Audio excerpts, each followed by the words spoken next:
I'm Augustus. I'm working to become President of the United States in 2028. I'm here because Little Rock is the anchor of this state, the place where the rugged frontier meets the sophisticated South. If you want to know what's truly taking root in America, don't look at the polls. Come listen to the stories being told along the banks of the Arkansas River. We are standing at the foot of the Arkansas State Capitol. Long before this neoclassical capital was finished with its Arkansas granite, this land was a gateway to the West. This building has witnessed the struggles of the civil rights movement and the quiet determination of a people who know how to build something from the soil up. But for far too many Arkansans, these halls have become a black hole, a place where the voices of the masses go in, but only the interests of the rich and the well-connected come out. Today is day 9 of my 50+1 Capitals tour. My plan seems obvious and necessary to me, but behind me in the halls of power, and for other presidential candidates, it could be considered radical. The plan is to visit every capital in this country, including Honolulu and Juneau, over the course of about 60 days. Not to give motivational speeches, but to listen to the people, and hopefully to truly hear what problems the general public need fixing. Arkansas is a state of incredible contrast. It is a land where the craggy, ancient peaks of the Ozarks and the Ouachitas in the north and west give way to the vast, fertile expanse of the Delta in the east. From the timberlands of the south to the diamond mines of Murfreesboro, this state is built on the grit of people who aren't afraid to get their hands dirty. Arkansas has always been a place of the natural state spirit, where people value their independence as much as their community. To lead here, one must respect the quiet strength of the farmer, the innovation of the small town entrepreneur, and the deep, enduring roots found in the timber and the rice fields of this land. To be the leader of the whole country, you have to actually know the whole country. You have to breathe in the crisp fall air of the Northeast, feel the heat and humidity in the South and Southwest, and stand in awe on the Great Plains. You need to admire the magnificent views of the Pacific Coast Highway and cross the mighty Mississippi, as I did today, and traverse the passes of the rugged and majestic Rockies. You cannot lead a people you do not know, and you cannot know the people from inside a speeding motorcade, a high-flying jet, or a gilded office.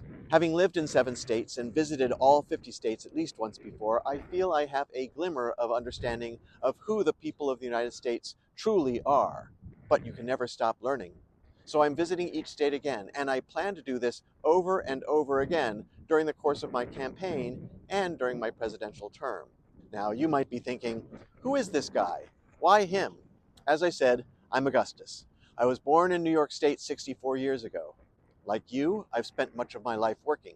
I've seen presidents and Congresses come and go. I've seen industries rise and fall. And I've watched as the people who keep this nation functioning are treated like sheep or cattle, as resources, not people. But is he qualified, you may be wondering? The Constitution says I am. The more important question is, how do I know if someone is qualified?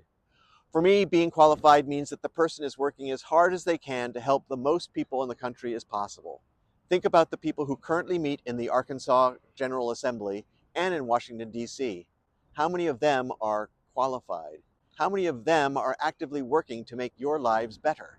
It seems to me that many representatives have forgotten the primary requirement of the job, remembering who they represent. They shouldn't represent the lobbyists. They shouldn't represent their party, and they definitely should not represent the ultra-rich. Your representatives, including the President of the United States, should represent you, period.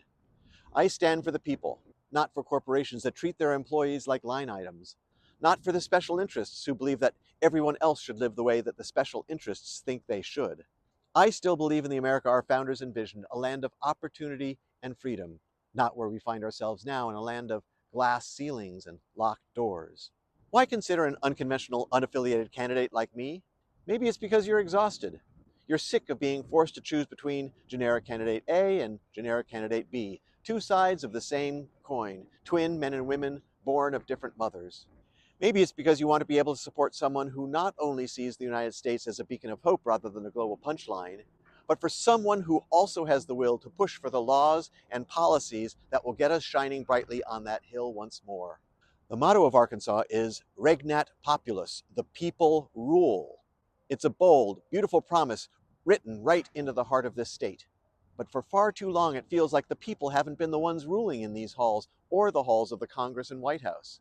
It's time to ensure that the people who rule are the everyday citizens of this state and country, not just the ones with the biggest checkbooks. I'm headed to Jackson, Mississippi tomorrow. I have many miles and many state capitals ahead of me.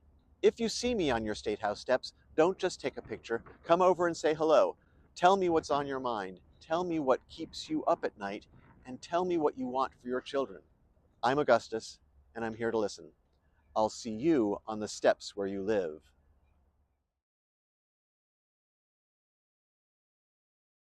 Why are all capitals so far so freaking windy? I mean, this one's not even on a big hill. Anyway, until the two, blah, blah, blah, blah. We're standing at the steps of the, can we move along, please?